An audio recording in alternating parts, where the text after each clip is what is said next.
Bien, en esta presentación vamos a trabajar sobre los genes y su enseñanza. Particularmente vamos a reflexionar sobre qué enseñamos en la enseñanza del modelo de gen. Para ello, lo primero es posicionarnos desde qué paradigma planteamos la enseñanza. El paradigma constructivista plantea que los conceptos se construyen tanto en la ciencia erudita como en el aprendizaje, que los estudiantes tienen una serie de representaciones sobre el mundo, por medio de las cuales ellos reelaboran y reconstruyen lo que nosotros como docentes les decimos. Tiene ciertas percepciones, ciertas construcciones que son idiosincráticas y que sirven de filtro o de base sobre la cual ellos van a construir el conocimiento.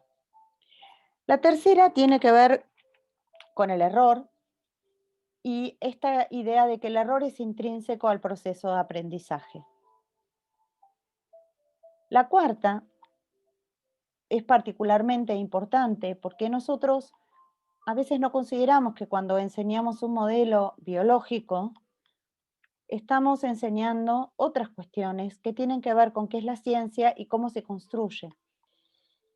La naturaleza de la ciencia incluye contenidos de sociología de la ciencia, de filosofía de la ciencia y de epistemología de la ciencia. Particularmente, la quinta afirmación habla de la perspectiva semántica de las teorías científicas y eso está relacionado con esta imagen que tenemos a la derecha, que es la postura del epistemólogo Ronald Heer. Él plantea la postura del realismo constructivo o la perspectiva semántica de las teorías científicas y esta postura considera que las teorías, en lugar de proposiciones verdaderas, como afirma el positivismo lógico sobre el mundo, son un conjunto o familia de modelos donde la relación entre los modelos y los sistemas reales se produce una relación de similitud. O sea, el modelo no es el sistema real o el mundo real, sino que el modelo se ajusta o es similar al sistema real. Es una cuestión de que el modelo encaje dentro de un catálogo de casos con ese sistema o mundo real. La comunidad científica es la que ayuda a consensuar ese modelo y esos modelos no son verdades universales, sino que son verdades consensuadas por los científicos. Particularmente se utiliza la analogía para explicar que las teorías son como mapas y que no hay unos mapas mejores que otros, sino que algunos son más o menos útiles de acuerdo a los propósitos que tengamos. La segunda cuestión importante es cómo entendemos el error. Y acá voy a citar a un epistemólogo francés que es Jean-Pierre Astolfi, y él plantea una frase, ¿no? Dice, los docentes deberíamos pensar, vuestros errores me interesan, porque en el momento de la adquisición de conceptos, el error está en el mismo centro del proceso de aprendizaje que se quiere conseguir. Esta cuestión del error es muy importante porque lo que se va a plantear en esta clase es que hay como ciertas ideas que se transmiten durante la enseñanza o promover en el alumno ciertas representaciones erróneas sobre la noción o el modelo de gen. La primera es la que tiene que ver con em, plantear el foco en caracteres mendelianos o impregnados en esta idea de que el gen codifica para un carácter, ¿no? Es una simplificación reduccionista que aparece muchísimo en los libros de texto, esta idea que está acá, un gen, una enzima, una reacción bioquímica, un carácter, una localización de un gen y un carácter determinado, en este caso el color del ojo, en este caso el color del cabello.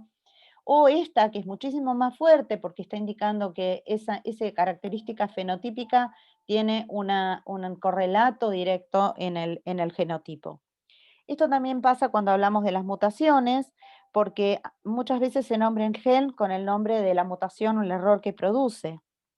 Entonces, esto es importante porque la idea no es que un gen es responsable de un carácter. Habrá algunas cuestiones en las cuales esto ocurra y veremos que en otras no pasa esto. Y es importante que cuando enseñemos tengamos en cuenta que no solamente hay caracteres monogénicos o que a un gen le corresponde un carácter.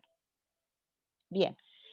El segundo error tiene que ver con que el fenotipo no es el resultado únicamente del genotipo, sino de un programa de desarrollo muy complejo, ¿sí? Entonces hay que entender al genotipo que tiene un conjunto pequeño, digamos, en proporción del acervo genético, pero también hay un montón de complejas interacciones de sus productos con el ambiente e incluso con el azar. Entonces, no podemos decir que el fenotipo es resultado de solamente el genotipo, sino de interacciones con otros genes, con el ambiente y con otros factores contingentes, entre los cuales podría estar el ambiente interno de la célula. O sea, la localización de una célula en el organismo hace que se prendan o se apaguen determinados genes. Esto es particularmente peligroso y acá sí hay que tener cuidado porque cuando nosotros hablamos, por ejemplo, de la genética del comportamiento humano, los componentes de la evolución cultural, ¿sí?, son muchísimo más importantes. Cuando hablamos de humanos, no se puede excluir la evolución cultural. Bien. El tercer error tiene que ver con la insistencia en los libros de texto en mostrar ejemplos de enfermedades monogénicas, lo que lleva a pensar que un gen está relacionado con un determinado carácter, ya sea que esté en un cromosoma sexual o que esté en cualquier otro cromosoma. Y acá retomo lo que hablábamos de las mutaciones, o sea, ciertas mutaciones producen ciertos efectos sobre el individuo y el nombre que se le da al gen es el de el error que provoca. Entonces, seguimos prestando demasiada atención sobre el papel de cada gen en la determinación de un carácter.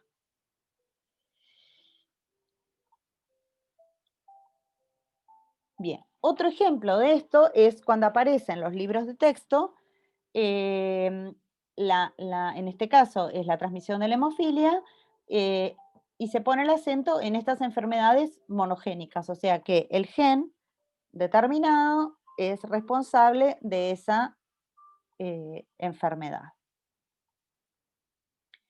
Bien, una cuarta situación sería cuando se insiste en el DNA y en esta forma demasiado mecanicista, ¿no? Muy alejada de la complejidad de los mecanismos de regulación génica.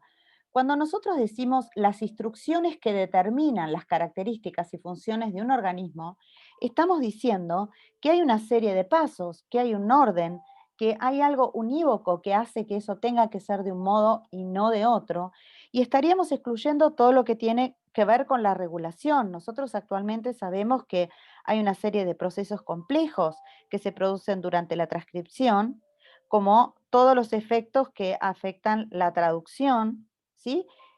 Hasta llegar a los productos finales, ¿no? Y acá parecería como que, bueno, como que hay un único camino y que, bueno, eso se va a llegar a la traducción de una proteína, ¿sí?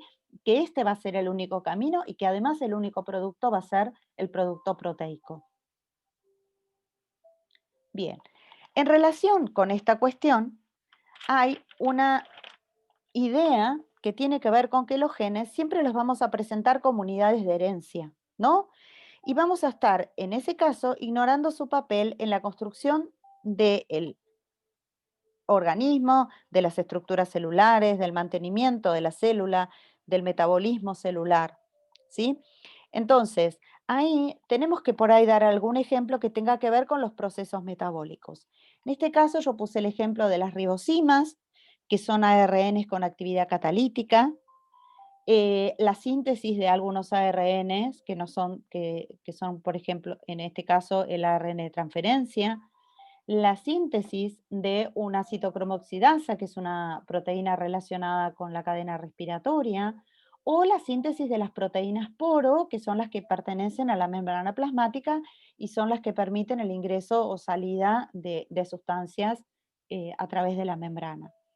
Y acá planteo, relacionado con este caso de la citocromoxidasa, el tema de, por ejemplo, pensar en ¿Por qué el cianuro o el monóxido son tóxicos? O sea, ¿qué relación hay con los genes? ¿Por qué no puede recuperarse o sintetizarse a la velocidad requerida esas sustancias y eso provoca la muerte de la célula o del organismo? ¿Sí? Entonces, bueno, es importante plantear que, bueno, dentro del genoma de la célula también vamos a tener la síntesis de enzimas y otros productos que actúan en la estructura y el metabolismo celular. Bien, otra característica que a veces omitimos, ¿no? Es acentuar esta idea que los genes son solamente responsables de caracteres morfológicos. Cuando hablamos de comportamiento, siempre hablamos de comportamientos como personales. En este caso, hablamos de que la manera en la que cruzamos los brazos o la manera en la que cruzamos los dedos, también son responsables los genes, ¿sí? Eh, no necesariamente uno, sino que puede haber una multiplicidad de genes. Entonces, sabemos que hay una parte del comportamiento que es innato, que forma parte del fenotipo, que está genéticamente modificado y que después recibirá todos los aportes, ¿no?, externos al genoma para el desarrollo de esa característica. De todos modos, es importante pensar que hay un comportamiento innato, que hay un comportamiento aprendido, que esa relación entre aprendido y innato es bastante variable e incluso es variable si pensamos en mamíferos o en las aves. Relacionado con esta idea del comportamiento aparece un séptimo error, por llamarlo de algún modo, que son los que de algún modo pretenden justificar el comportamiento humano desde lo que Fox Keller denomina el discurso de acción de los genes, ¿no? No es posible cuantificar qué proporción del comportamiento o de las cualidades no morfológicas de la naturaleza humana, como son la inteligencia, el altruismo, la agresividad, la infidelidad, la orientación sexual, tienen una base genética y qué parte se va a deber a una influencia ambiental, como la familia, la educación, la cultura. Pero bueno, esto aparece fuertemente en los discursos de los medios y fíjense que además acá tenemos el problema de la monogenia, porque hablamos de el gen de la infidelidad, adjudicando a un gen particular, al cual se le da nombre porque es el gen ABPR1A, o el gen, este sería en el caso de la infidelidad femenina, o en el caso de los hombres, ¿sí? El alelo 334, ¿sí? Que es el responsable de este comportamiento. Bien, esto presentado de forma como meme, pero que estaría culpando a los genes de ciertos comportamientos, ¿no? Tus genes son malos, entonces vos seguramente vas a ser malo. O esta idea de que, bueno, el niño del hombre araña ya desde pequeño está trepándose por las paredes, lleva a este pensamiento de que, bueno, los genes son, heredamos ciertos comportamientos y son los genes los responsables de esos comportamientos. Bien, otra cuestión importante a tener en cuenta es el uso que hacen los medios de comunicación de la información que se produce, ¿no? Los medios de comunicación social transmiten información. Ahora, la responsabilidad no está solamente en el medio, sino que también es resultado de la sociedad, de los investigadores, de los periodistas científicos, ¿sí?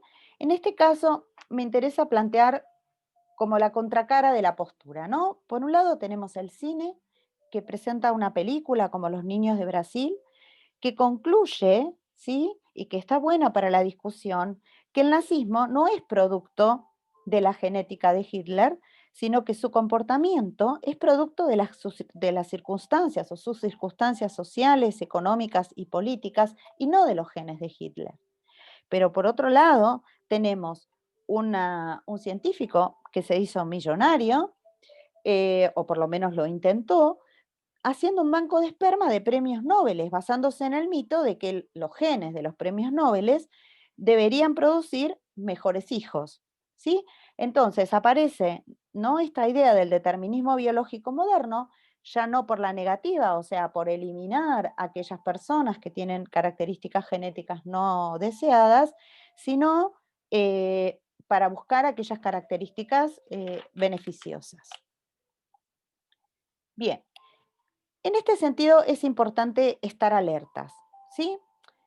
En principio, plantearlo desde la metacognición, tanto para los alumnos como para nosotros docentes, y acá voy a tomar un autor que yo utilizo mucho en la enseñanza y que es Miguel Ángel Campanario.